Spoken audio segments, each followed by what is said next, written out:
kayo. Roan, congratulations. Masaya gayon. Kasaya gayon. Pwede ka mo ang sina. Takaba ka mo kasa. Hindi ka mo tan problema. Sabi sa si Auntie Ann. Auntie Ann, may nagato ko na Roan.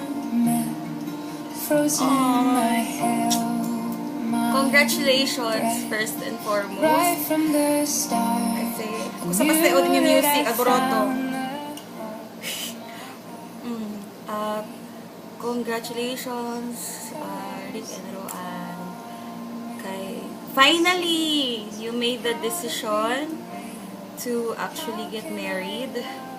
And I think it's the bravest thing to do.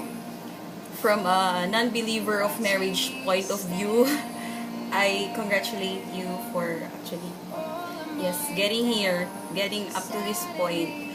And I'm really happy. English siya dahil kay takiyo na sahod di English. Pasensya ya kansaw yo. Kasi sabi ka, taperso gayo kamel. Pengkansaw ka trabaho aki. So, Akel, been happy ka Jo. Kasi finally, pwede ulit music ha? Alegre ko kasi finally, kayo dos. Rick, Rick, you're lucky to have Roan. Kasi, sabi ko kung sabi to. Pero, tiyan kasi kami, notebook. Tala damon mga nombre. Kabar, tala tamin ang mga nombre, ng mga it's a nerd thing. It's a nerdy high school thing para kanamon. So, talada mo nombre, kabar, talada mo el nombre de kung ken yatsa kami nobyo or yatsa basta link ang sina. And so far, sabi ko Roan, kung sikreto ba basta sabi na nombre di Roan, dito yung nombre lang Natalia.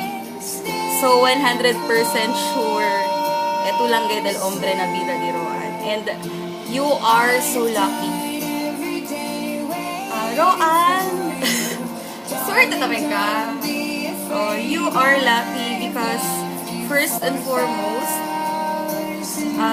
Rick is a God-fearing guy. I can see.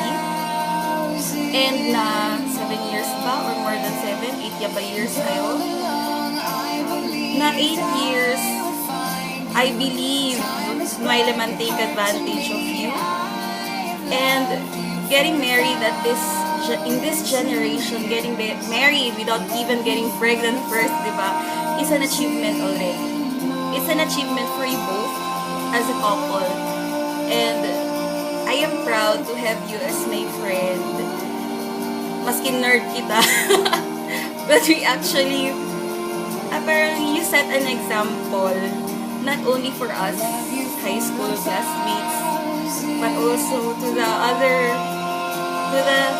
people na it's actually possible that you get married purely, and it's very amazing. I'm also a witness of your relationship. Nabi ni English ako today. Witness yo in your relationship since college. Kabartan kilig-kilig pa si Roan. Kabar ara taliya kayo. I'm happy. I'm so happy. And because of that, man-share lang yo. Area. Man-share yo. Kasi, di ba, may yung advice na relationship kasi I'm so lost ali. Wait. I will share this Bible verse. Bible verse ha, take note, Bible verse.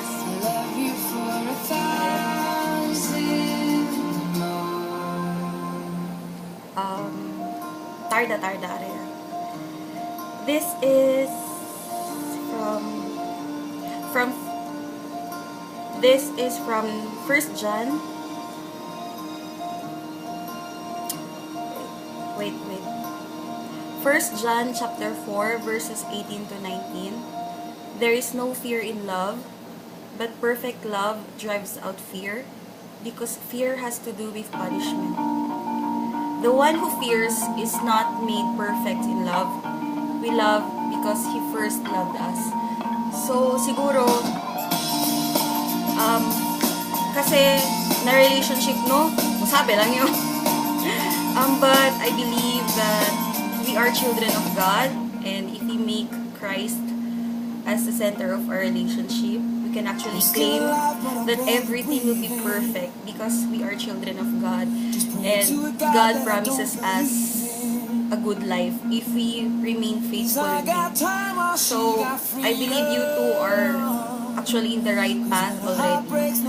Just keep your faith and just parang fun lang. Si Christ lang ang center and everything will go through smoothly. And then, okay, congratulations, and I am expecting a lot of baby accountants. Congratulations. Mwah, mwah, mwah, mwah.